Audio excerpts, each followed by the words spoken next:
विश्वं दर्पणदृश्यमाननगरी तुल्यं निजान्तर्गतं पश्यन्नात्मनि मायया बहिर्भूतं यथा यः साक्षात् कुरुते प्रबोधसमये स्वात्मानमेवाद्वयम् तस्मै श्रीगुरुमूर्तये नमः श्रीदक्षिणामूर्तये शिक्षा सर्वागमानां निखिलजनमनः पावनी कापि दीक्षा स्वस्था सर्वात्मदृष्टिर्निरवधिकरुणा किं नु वात्सल्यवृष्टिः निष्ठा ब्रह्मात्मविद्याद्युतिदलिततमस्तोम विद्वन्मणीनां श्रीपूर्णानन्दतीर्थो जगति विजयते सत्प्रतिष्ठायतीनां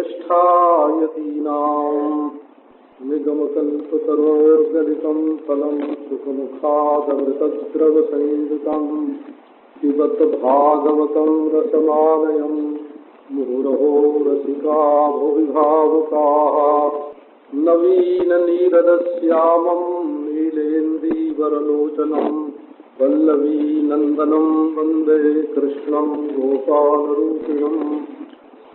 प्राचीन शास्त्रों के अनुसार जब लोग भगवान का भजन करते थे तो उसमें एक भूत शुद्धि नाम की क्रिया होती थी। भूत शुद्धि अपने शरीर में जो पंचभूत है उनको शुद्ध करके योग्य बन के तब भगवान का आवाहन किया जाए। देवो भूतवा देवम यजेत, देवता होकर देवता की आराधना करना चाहिए। सजातीय सजातीय का मेल होता है तो परम पवित्रतम भगवान से मिलने के लिए जाना हो तो स्वयं परम पवित्र हो जाए।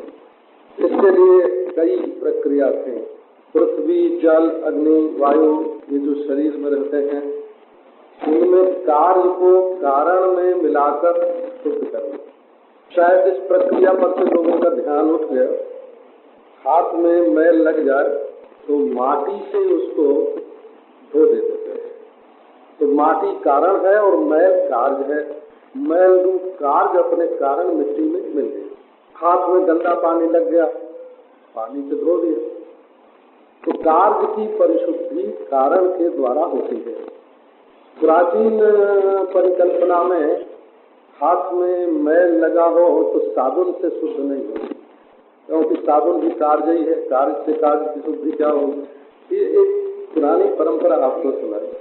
तेल लगा दिया तो तेल तो खुद ही एक मैल है, तेल से मैल की शुद्धि क्या होगी? तो ये जो कार्य रूप मृत्तिका है वो कारण रूप मृत्तिका में विलीन होने से शुद्ध हो जाती है। ये पुरानी ढंग की कल्पना। तो अपने शरीर में भी जो मिट्टी पानी आग का हिस्सा है ये कार्य रूप है। कार्य तो नहीं है, कार्यत्वेन परिकृत है, क्योंकि शास्त्र की रीति से मिट्टी पानी आग हवा और आसमान का कोई कार्य नहीं होता। अंतिम कार्य नहीं है, अंतिम कार्य है ये। इनका कोई कार्य होता ही नहीं। ये जहाँ रहते हैं वहाँ अपने रूप में ही रहते हैं। तो शुद्ध करने के लिए कार्य को कारण में लीन करना, इस पद्धति को अगर ध्यान में ले लें तो जीव ईश्वर में लीन हो जाएगा तो शुद्ध हो जाएगा। जीव की शुद्धि कब होगी? जब वो ईश्वर में लीन हो जाएगा। एक गिलास गंदा पानी समुद्र में पड़ गया तो शुद्ध हो गया। अपने को शुद्ध करने की प्रणाली यही है कि कार्य दृष्टि छूट जाए और कारण दृष्टि आ जाए। इसमें बड़े बड़े गुण हैं। बुढ़िया बाबा जी महाराज कहते थे कि एक बर्फ का टुकड़ा है वो भी पानी का कार्य है, और एक मोती है वो भी पानी का कार्य है। तो जिसको ठंडक लेनी हो वो बर्फ पहचाने, और जिसको कीमती चीज लेनी हो, आभूषण लेना हो, मोती पहचाने। यदि दोनों से हमको वैराग्य है, दोनों से वैराग्य है तो पानी ही पानी है दोनों। मोती भी पानी और बर्फ का टुकड़ा भी पानी। न कहीं राग करने योग्य न कहीं द्वेष करने योग्य। उनके मुंह से ऐसे कभी कभी कोई शब्द निकल जाता। पानी पर जब दृष्टि रहेगी तो राग द्वेष नहीं होगा, कारण पर दृष्टि रहेगी तो राग द्वेष नहीं होगा। और ये बात बिल्कुल पक्की है कि ईश्वर उसी को मिलेगा जिसके हृदय हृदय में राग द्वेष नहीं।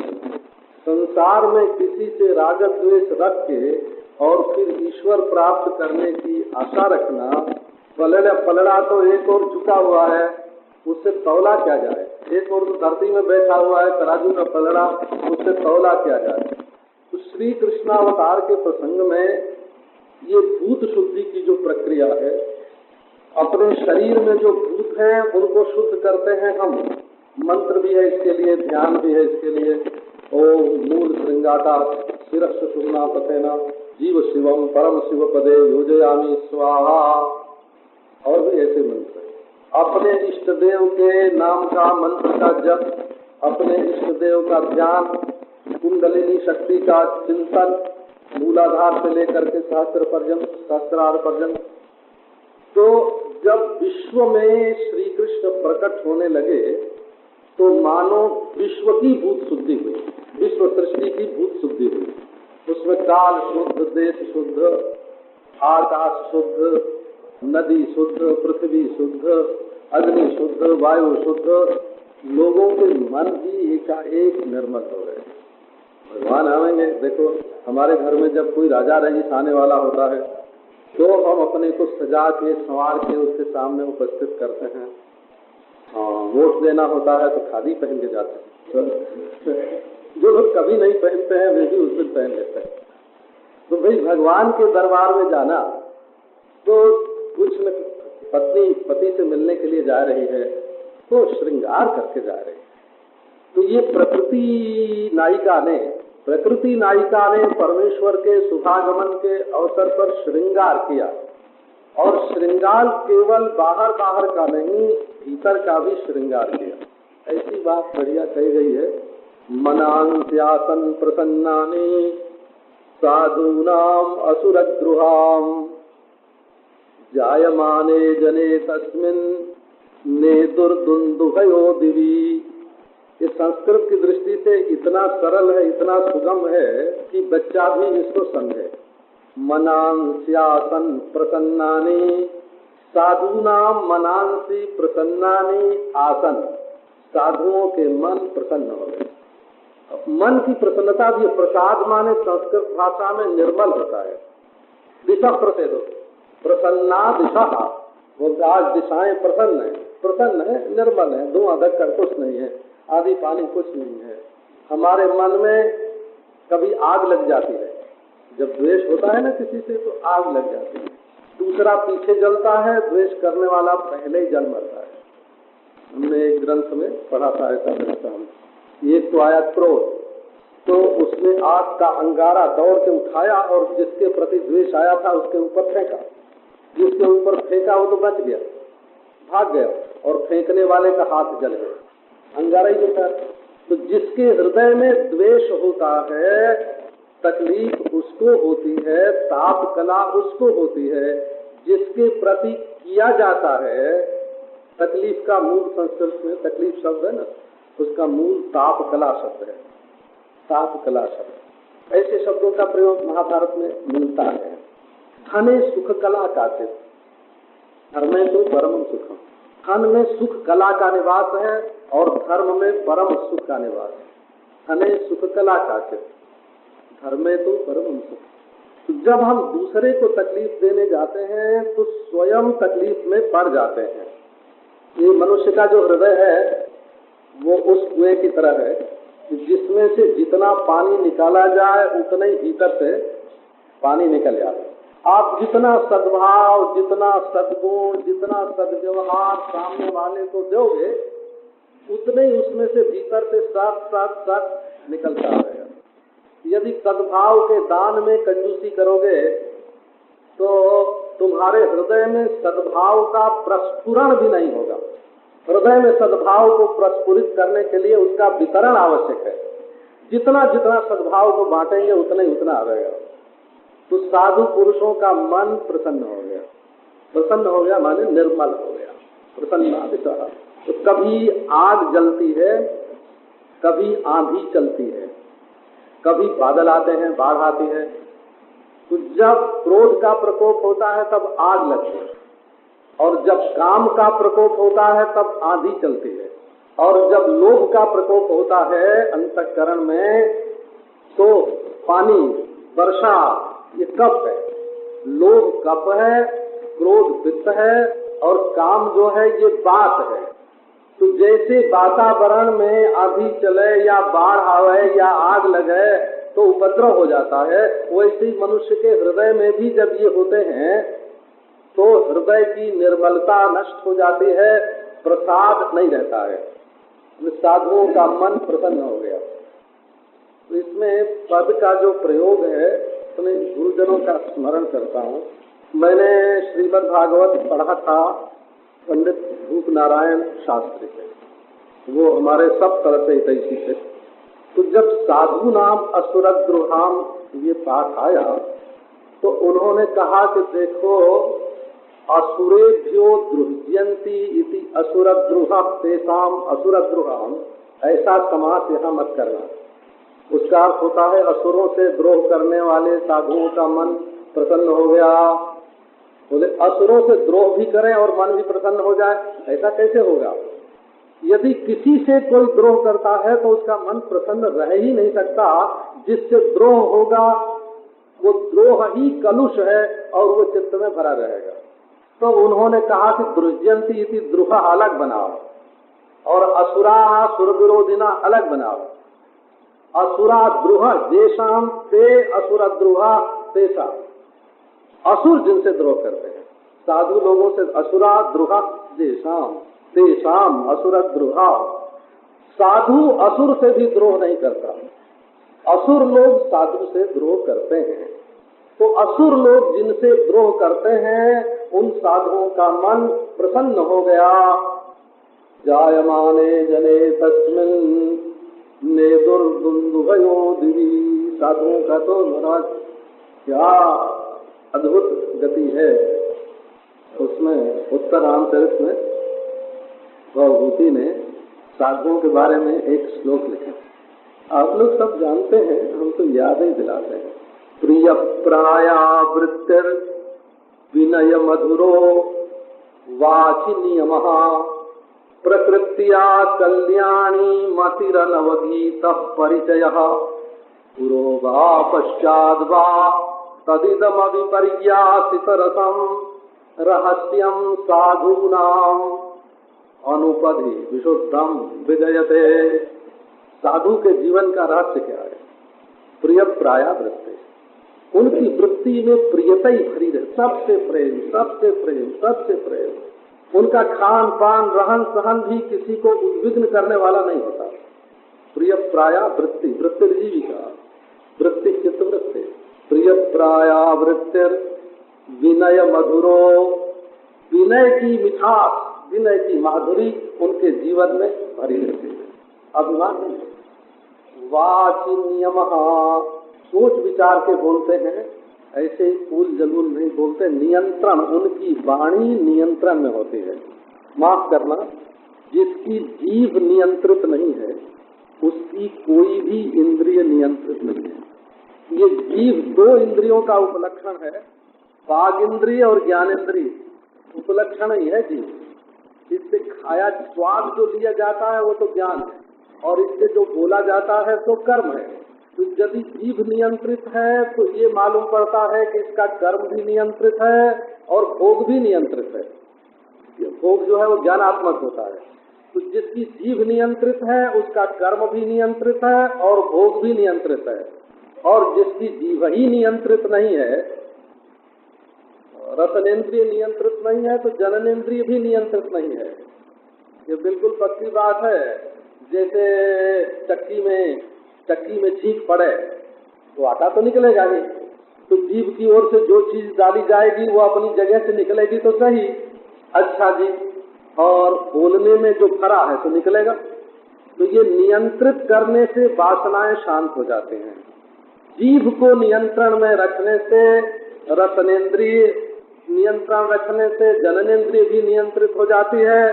वाग इंद्रिय नियंत्रित करने से हाथ पांव मूत्रेंद्रिय सब नियंत्रित हो जाते हैं। तो ये प्रिय प्राया वृत्तिर विनय मधुरो वाचि नियम प्रकृत्या कल्याणी मते, सबका भला चाहते हैं। अनवगीत परिचय, और उनके मित्र जो होते हैं वो भी भले लोग होते हैं।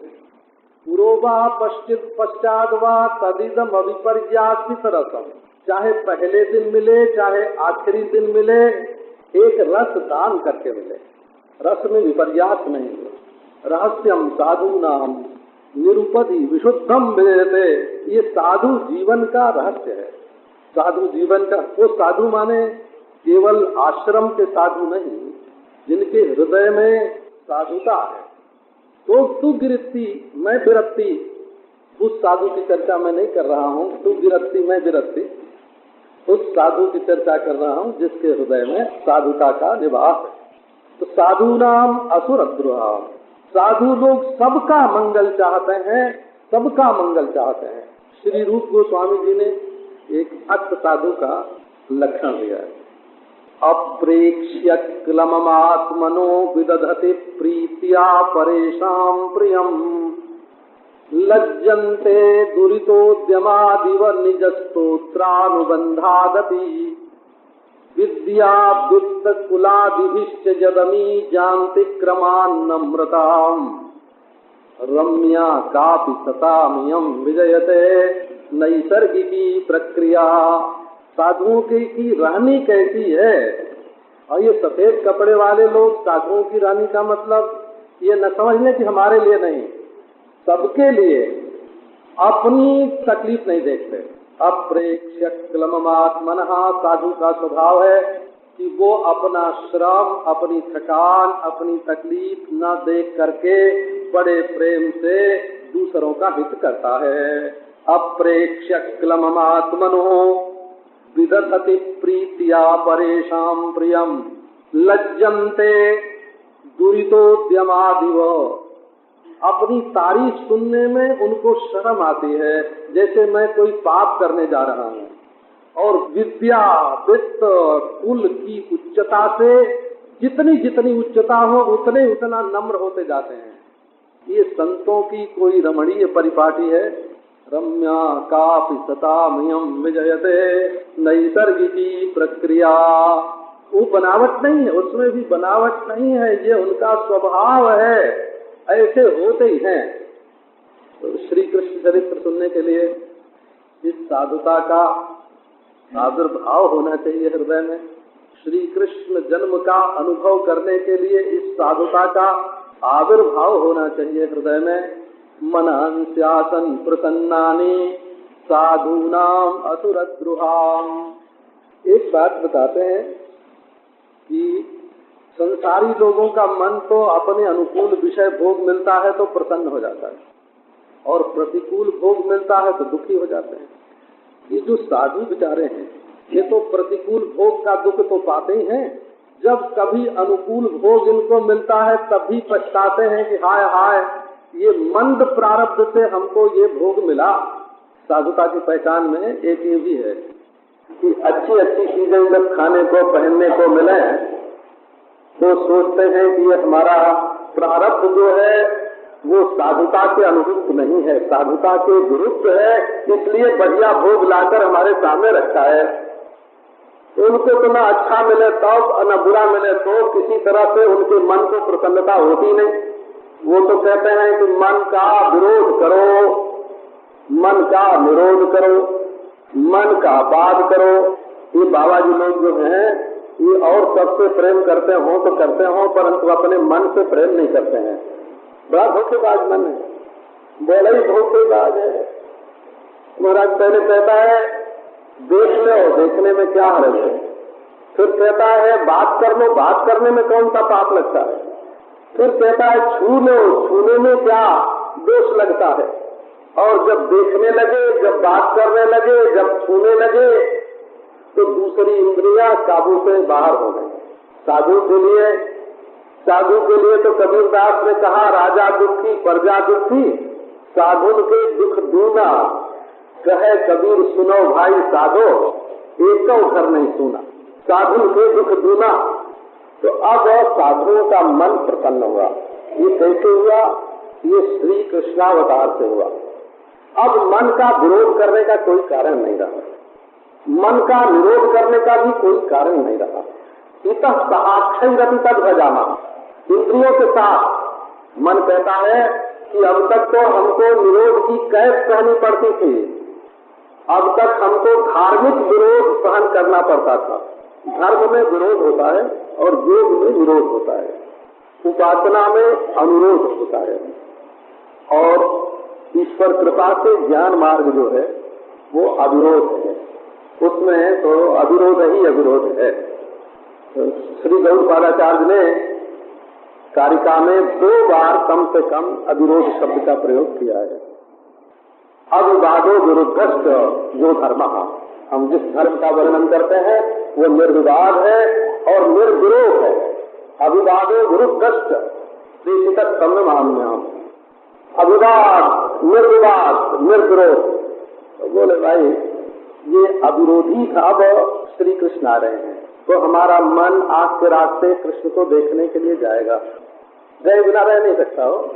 ज्ञानी का भी जाएगा, अज्ञानी का भी जाएगा। ये जितना ही करते हैं कि हमारा नहीं जाएगा, वो तो जौनो तो ही नंद को कुमार ना ही देख पड़ो तो बोले उनको विचार ले। तो जाएगा कृष्ण में, तो मन जाएगा। अरे देखो क्या दृश्य है, यमुना जी के तट पर और एक गोपी मिल गई कृष्ण को। गोपी आई थी पानी भरने और श्री कृष्ण आए थे गाय चराने।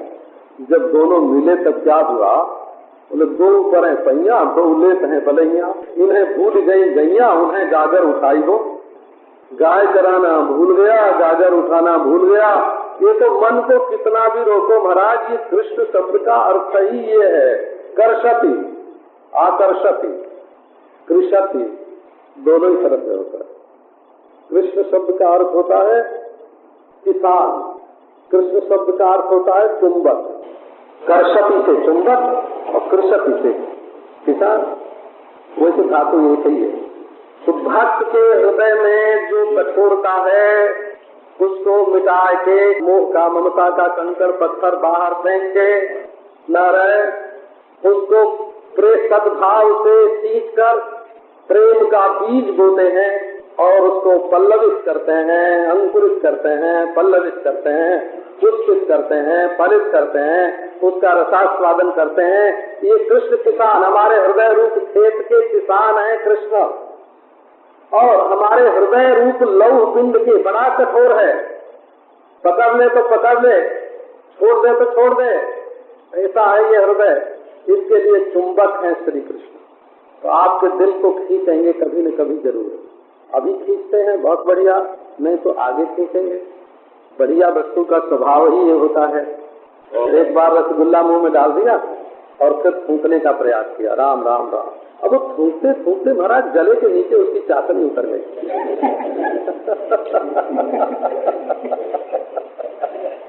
ये कृष्ण जो है ना, ऐसा ही, वो सफेद रसगुल्ला नहीं है, सांवरा रसगुल्ला है।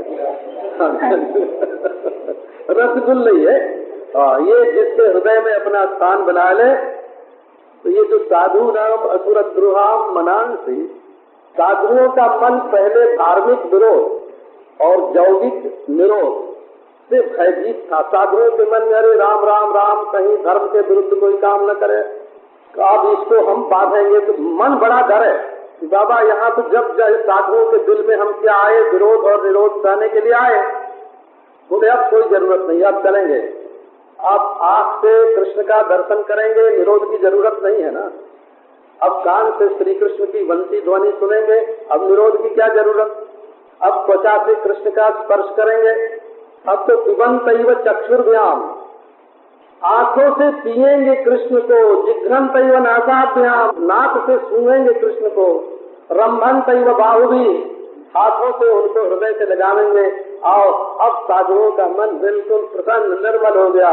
चलो, अब न कोई साधन का झगड़ा, न कोई भजन का झगड़ा, न कोई त्याग बैराग का झगड़ा, और ये कृष्ण आए हो, कृष्ण आए। मनांत्यासं प्रसन्नानि साधूनाम असुरद्रुहाम जायमाने जने तस्मिन् नेदुर्दुन्दुभयो दिवि।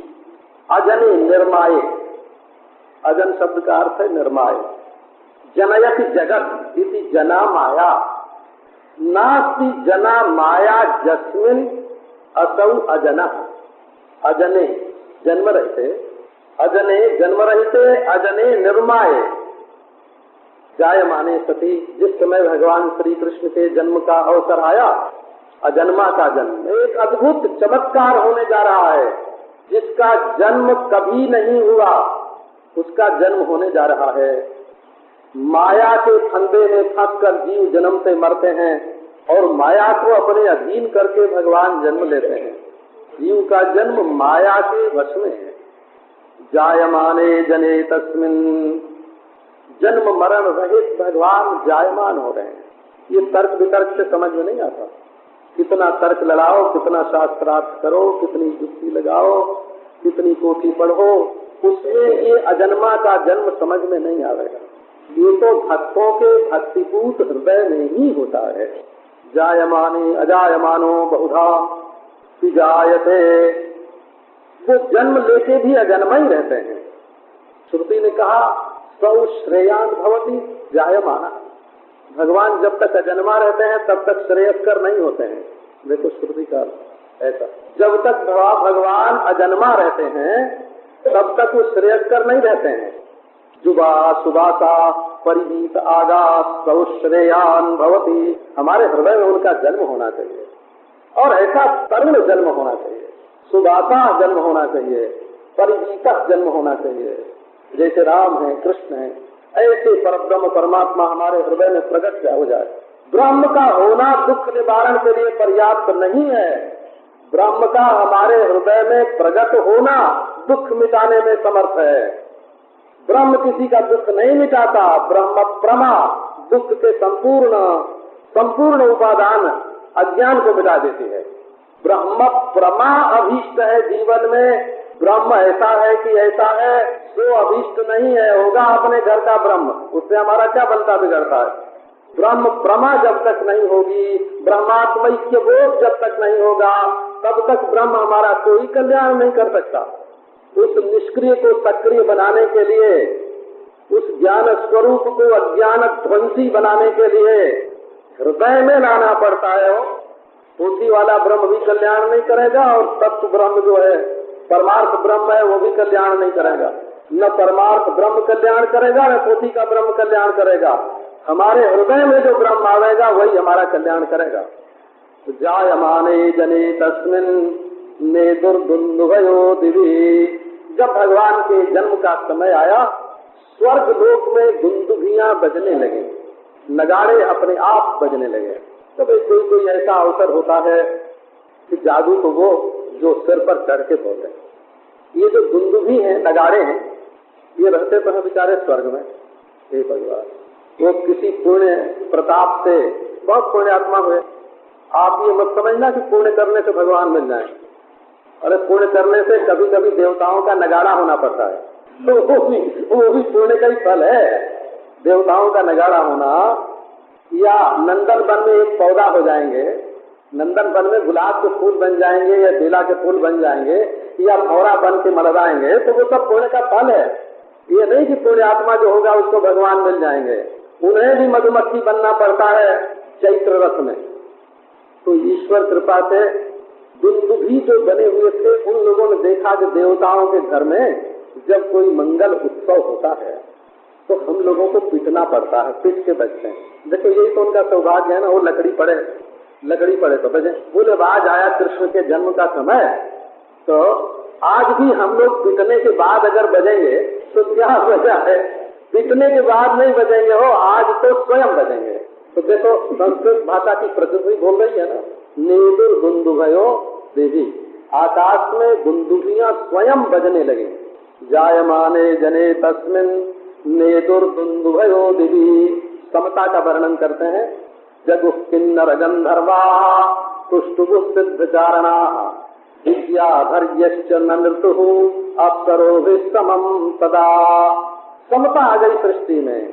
किन्नर बड़े कुरूप होते हैं, एक हाथ लंबा, ये किन्नर का अर्थ यही होता है, एक हाथ लंबा एक छोटा, एक कान बड़ा एक छोटा, एक हाथ टेढ़ी एक बड़ी।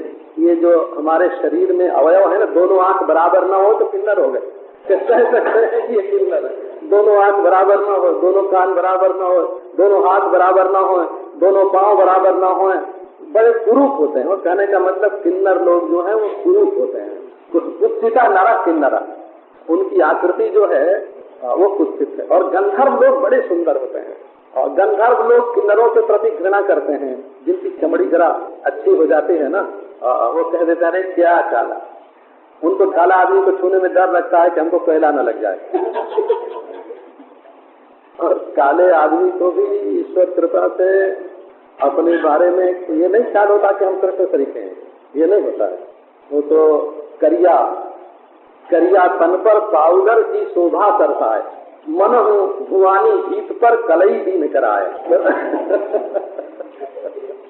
किन्नरों के साथ गंधर्व अपने रूप गर्व को छोड़कर, रूप गौरव को छोड़ करके गंधर्व किन्नरों के साथ नृत्य करने लगे। माने छोटेपन का और बड़ापन का भेद मिट गया। हर्षोद्रेक में अपने बड़प्पन का ख्याल नहीं रहता है, हर्ष आता है तो छा जाता है, दूसरे के छोटेपन का भी ख्याल नहीं आता। ये अपने आप देखो, जब कोई विवाह होता है, कोई नृत्य होता है, कोई मंगलोत्सव होता है, होली होती है, तो उस समय छोटे बड़े का ख्याल रखते थोड़ी बात करते हैं कि मिलते हैं कि जुलते हैं, सब सबके हृदय से लग रहे हैं। जगो किन्नर गंधर्वा, सिद्ध और चारण, सिद्ध पुरुष और चारण भाग दोनों एक साथ मिलकर स्तुति कर रहे हैं। और विद्याधर्यश्च नृतु अप्सरो विश्वमं तदा, विद्याधरी और अप्सरा, विद्याधरी कहाँ और अप्सरा कहाँ, दोनों एक साथ नृत्य करने लगे। अब आगे बताते हैं, निशीथे तम उद्भूते जायमाने जनार्दने, देवक्याम देवरूपिण्याम विष्णु सर्वगुहाशया, आदिरासीद यथा प्राच्याम दिशींदुरिव पुष्कलः। निशीथे, आधी रात का समय। कहते हैं योगी तो वही हैं जो आधी रात को जागते हैं। निशीथे, चारों ओर अंधकार छाया हुआ है। उस समय जो उनके हृदय में प्रकाश की लौ जलती है वो जगत के अंधकार से विलक्षण होती है।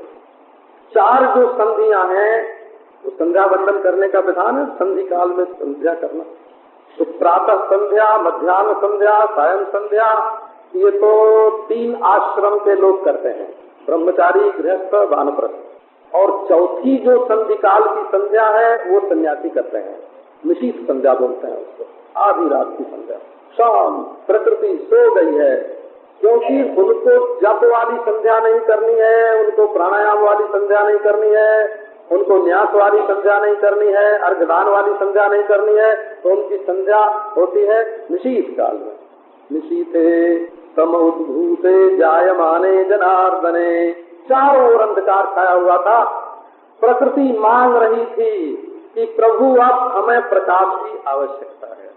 तम उद्भूते, जब घोर अंधकार छा जाता है सृष्टि में, श्री कृष्ण जन्म का अर्थ क्या है? घोर अंधकार में महाप्रकाश का उदय, घोर अंधकार में महाप्रकाश का उदय, अज्ञान अंधकार में तत्व ज्ञान ज्योति का उदय। निशीथे तम उद्भूते जायमाने जनार्दने, लोग पुकार रहे थे।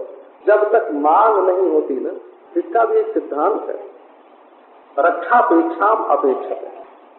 यद्यपि जगदीश सर्वज्ञ हैं और सर्वशक्ति हैं, संस्कृत भाषा में सर्वशक्तिमान बोलने की अपेक्षा सर्वशक्ति बोलने ही अच्छा होता है। भगवान सर्वज्ञ हैं, सर्वशक्ति हैं, सबके हृदय में बैठे हुए हैं, हाथ में चक्र गदा शंख पद्म लिए हुए हैं, शंख चक्र गदा पद्मधारी हैं, सबके हृदय में बैठे हुए हैं। परंतु रक्षा करने में विलंब क्यों होता है? वो देखते हैं कि ये पुकारे तब रक्षा करें। रक्षापेक्षाम अपेक्षते, ये वैष्णव संप्रदायों में ऐसा माना जाता है कि भगवान कहते हैं कि बिना बुलाए अगर रक्षा करेंगे तो सबकी रक्षा करनी पड़ेगी। किसकी करें किसकी न करें, कोई तो विभाजक होना चाहिए ना, नहीं तो वैषम्य नहीं दिखे। किसी की करें किसी की न करें तो वैषम्य नहीं दिखने हो जाएगा, और किसी की न करें तो निष्ठुरता हो जाएगी, और सबकी करें तो लीला जो है वही बंद हो जाएगी। तो लीला की व्यवस्था के लिए ये नियम कर दिया कि जो पुकारेगा उसकी रक्षा करेंगे, हर समय तैयार, कोई तो पुकारे। लेकिन दुर्भाग्य दृश्यमिहा जनिनानुराग, दुर्दैव दृश्यमिहा जनिनानुराग, ऐसा दुर्दैव कि मनुष्य उस ईश्वर को जो तुम्हारी रक्षा करने के लिए शंख चक्र गदा पद्म हाथ में लिए निरंतर खड़ा रहता है और दूर नहीं तुम्हारे हृदय में आकर के खड़ा रहता है। जब उसको भी नहीं पुकारते हैं तो क्या करें। जायमाने जनार्दने, जनानाम अर्दने प्रार्थने जायमाने सत्य। अर्थ शब्द का अर्थ है प्रार्थना। लोग पुकार रहे थे, प्रभु आविर्भव आविर्भव तवा दुर्भाव समयोयम, तुम्हारे आविर्भाव का समय हो गया, प्रभु अब प्रकट हो जाओ, अब प्रकट हो जाओ। हा हा सदा अनुभवितासी पदम वृषोर में। जब जिज्ञासु परमात्मा का साक्षात्कार करने के लिए व्याकुल होता है, उसको एक एक क्षण करोड़ करोड़ वर्ष के समान लगता है। जिसको सचमुच मुमुक्षा का उदय हुआ है किस समय, ये बरसाती मुमुक्षु नहीं हो, बरसाती जिज्ञासु, बरसाती मुमुक्षु तो जैसे मेढक पैदा हो जाते हैं वैसे हो जाते हैं। असल में जिसके हृदय में कभी परमेश्वर की दर्शन लालसा जागृत हुई है, हा हा कदा अनुभविता पदम दृशोर में, वो समय कब आवेगा प्रभु, जब तुम्हारा साक्षात्कार होगा। हा हंत कथम नयामी, हाय हाय मैं अपने समय को कैसे व्यतीत करूं, कैसे ढोऊं, ये काल को कैसे ढोऊं, कैसे व्यतीत करूं। असह निज विकुंठा कंठमुत्कंठयाप्ता ननु तव मुखमिंदोम द्रष्टुमेते त्वरन्ति। असह निज विकुंठा कंठमुत्कंठयाप्ता, ये हमारे प्राण अब अपनी सांसत विकुंठा, अपनी सांसत नहीं सह सकते। कंठम उत्कंठया आपता, उत्कंठा से कंठ में आ लगे हैं। ननु तव मुखमिंदोम द्रष्टुमेते त्वरन्ति, अब मेरे प्राण तुम्हारे मुख चंद्र का दर्शन करने के लिए जल्दीबाजी कर रहे हैं। जब प्रभु आओ आओ, नहीं तो अब हमारे प्राण ही यहाँ से निकल कर तुम्हारे पास जाते हैं। जायमाने जनार्दने, लोगों का कोलाहल होने लगा, प्रभु बस अब देर मत करो, अब बहुत हो गया, अब अंधकार की पराकाष्ठा हो गई, अब दोषों की पराकाष्ठा हो गई, दुर्गुणों की पराकाष्ठा हो गई। जब पुकारने लगे तब देवक्याम देवरूपिण्याम विष्णु सर्वगुहाशयः आदिरासी यथा प्राच्याम दिशिव पुष्कलः। देवक्याम देवरूपिण्याम, ये जैसे भगवान सर्वत्र होते हैं वैसे उनके माता पिता देवकी वसुदेव भी व्यापक होते हैं। जहाँ भगवान है वहाँ भगवान के प्रकट होने की जगह, और भगवान कहाँ नहीं है, भगवान कहाँ नहीं है, भगवान तो सब जगह है। तो सब जगह भगवान के माता पिता भी हैं। वो तो जैसे आपके भगवान होंगे, छोटे से भगवान होंगे तो उनके माता पिता छोटे से होंगे, और बड़े से भगवान होंगे तो उनके माता पिता भी बड़े होंगे, और वो आपके हृदय में देवकी वसुदेव बैठे हुए हैं। देवक्याम देवरूपिण्याम, देवरूपिणी देवकी दृश्यते स्वग्रया बुद्धिया सूक्ष्मया सूक्ष्मदर्शी। इसमें भी देखो वसुदेव से कृष्ण का आविर्भाव नहीं, देवकी से कृष्ण का आविर्भाव। बस तत्वम विशुद्धम वसुदेव सत्यता। बहिरंग साधन संपन्न जो अंतःकरण है उसको वसुदेव कहते हैं, और अंतरंग साधन संपन्न जो अंतःकरण है उसको देवकी कहते हैं। ये सम दम उपरति तितिक्षा आदि जो है ना, विवेक वैराग्य, ये बहिरंग साधन है। ये सबसे बड़ी चीज नहीं है। इनके सबके होने पर भी यदि श्रवणादि साधन नहीं होवे, यदि श्रवणादि साधन नहीं होवे तो तत्व का साक्षात्कार नहीं हो सकता। अच्छा, इनको बहिरंग अंतरंग क्यों कहते हैं? आप लोगों ने जरूर ध्यान दिया होगा। अंतःकरण स्वयं एक बाह्य वस्तु है, उसकी अपेक्षा अपना जो आत्मा है वो अंतरंग है। तो बंदूक की नली साफ करने वाला एक साधन है, और लक्ष्य पर निशाना लगाने वाला एक साधन है। तो ये जो समदमादि जो है, ये अंतःकरण रूप जो बंदूक की नली है उसको साफ करते हैं, और श्रवण मनन जो है वो तत्पदार्थ स्वम पदार्थ का शोधन करते हैं। लक्ष्य हमारा कहाँ है, शोध लिया। लक्ष्य का दर्शन है श्रवणादि में, और साधन का परिष्कार है बहिरंग में। बहिरंग में साधन का परिष्कार है, और अंत में अंतरंग में लक्ष्य का शोधन है। तो श्रवण आदि साधन जो है वो लक्ष्य प्रधान है, और समदमादि जो साधन है वो कर्ण प्रधान है। देवक्याम, इसलिए वसुदेव से भगवान प्रकट नहीं होते, देवकी से होते हैं। शुद्ध अंतःकरण रूप वसुदेव हैं, और शुद्ध बुद्धि देवकी है। क्योंकि ब्रह्म बुद्धि में रहता है, इसलिए भ्रम की निवृत्ति भी बुद्धि में ही होती है। देवत्याम देवरूपेण्याम विष्णु सर्वगुहाशयः। पहले अपने दिल में ढूंढ लो भाई, फिर भगवान को कहीं ढूंढना। विष्णु सर्वगुहास, यही स्पष्ट कर दिया हो, विष्णु सर्वगुहाशयः। ये हरि है। जैसे सिंह कोई बहुत बढ़िया गुफा में रहता है, वैसे ये हरि, हरि माने सिंह होता है संस्कृत में, वैसे ये श्री कृष्ण हरि देवकी रूप गुहा में निवास करते हैं। और सर्व गुहाशयः, आप ये मत समझना कि उन्हीं में रहते हैं, सबके हृदय में भगवान रहते हैं। विष्णु सर्व गुहाशय। नारायण विष्णु का अर्थ होता है जो सबको घेर के रहे। विश्व प्रवेशार्थक जो विश्व धातु है उससे विष्णु शब्द नहीं बनता। जो व्याप्त्यर्थक विष्णुरी धातु है उससे विष्णु शब्द बनता है। देवेष्टि इति विष्णु, विशति इति विष्णु नहीं, देवेष्टि इति विष्णु। देवेष्टि विश्वम, नहीं तो सत्व से दुर्लभत्व, मूर्धन्य सकार होगा कैसे? तो विष्णु माने जो सबको घेर करके बैठा है। तो बोले तब तो बड़ा भारी निराकार परमेश्वर होगा। बोले नहीं, सबसे बड़ा भी है और सबके हृदय में भी बैठा है। यही तो उसकी योग्यता है। सर्वात्मा है, सर्वातीत है। उड़िया बाबा जी महाराज ऐसे बोलते थे, सर्व है, सर्वातीत है और सर्व साक्षी है और अद्वितीय है, सर्वरहित है। आप परमात्मा का ढंग बैठाओ। विष्णु सर्व गुहाशय, विष्णु भी है और सबके हृदय में रहने वाला है। आदिरासी प्रकट हो गया, प्रकट हो गया। यथा प्राच्याम दिशि इंदु, देव की प्राची दिशा है और श्री कृष्ण चंद्र है, उनका उदय होगा। तमद्भुतम बालकम अम्बुजे क्षणम चतुर्भुजम शंख गदार्युदायुधम श्रीवत्सलक्ष्मम जलशोभितौस्तुभम पीतांबरम सांद्रपयोद सौभगम महारवैदूर्य किरीट कुंडल त्विषा परिष्वक्त सहस्र कुंतलम उत्तम कांच्यंगद कंकणादिभिर विरोचमानम वसुदेव ऐक्षत। विच्छित्ति, विच्छित्ति माने शोभा। वो सब अंग एक ही तरह से रहेंगे तो शोभा नहीं बढ़ेगी। हो, नाखून की लाली अलग होनी चाहिए, हथेली की लाली अलग होनी चाहिए, अंगुलियों की लाली दूसरे ढंग से होनी चाहिए। ये विच्छिन्न विच्छिन्न होते हैं। समद्भुतम बालकम अम्बुजे क्षणम, वसुदेव ने देखा, देवकी की तो आंख बंद हो गई। वसुदेव ने देखा, क्या देखा? अद्भुत बालक देखा। अद्भुत क्या, ऐसा बालक दुनिया में कभी देखने में नहीं आया। टुकुर टुकुर देख रहा है, अम्बुजे क्षण, आंखें खुली हुई है, माँ के पेट में से निकला और खिले कमल की तरह आंखें हैं।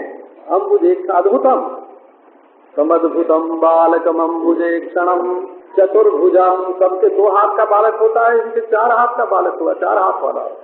कहीं किसी के बालक हथियार लिए पैदा होता है। शंख गदार्युदायुधम, शंख गदा अरि, अरि माने चक्र, अरा संति अस्य इति अरि, ये नपुंसक में अरि शब्द होता है। अरि चक्रम, गदा कमल, कमल का भी वर्णन है दिए हुए। ऐसा कोई बालक पैदा होता है?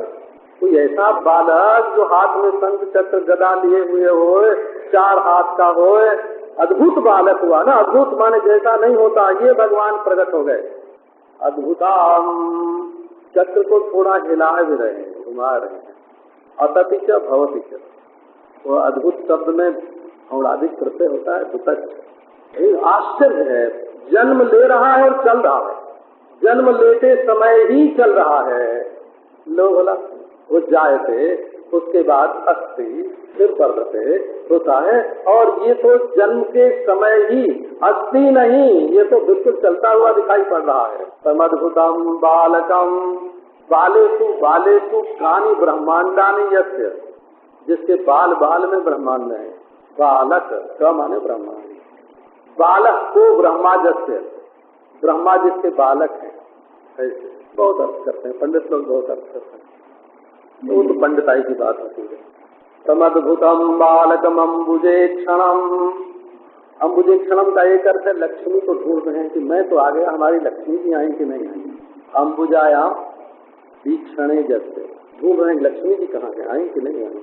अरे धरती पर आए हो तो अब लक्ष्मी जी तुम्हारे साथ काय स्वामी, गरीबी भी तो आ गई। ये भगवान का दर्शन वसुदेव जी ने किया। श्रीवत्सलक्ष्मम, श्रीवत्स का चिन्ह है वत्सस्थल। गलतो भी कौस्तुभम, गले में कौस्तुभ, बिना छेद का कौस्तुभ मणि जो है उसमें रस्सी लगी हुई नहीं होती। भगवान की कंठ में पहुंच जाए और फिर भी बंधन की रज्जू न टूटे, ऐसा नहीं हो सकता। और छिद्र रहे, न कौस्तुभ मणि में छिद्र है न सूत्र है। बिना सूत्र के बिना छिद्र के कौस्तुभ मणि जीवस्य चैत्य ममलम मणिमस्य कंठे, निर्मल मणि धारण किया।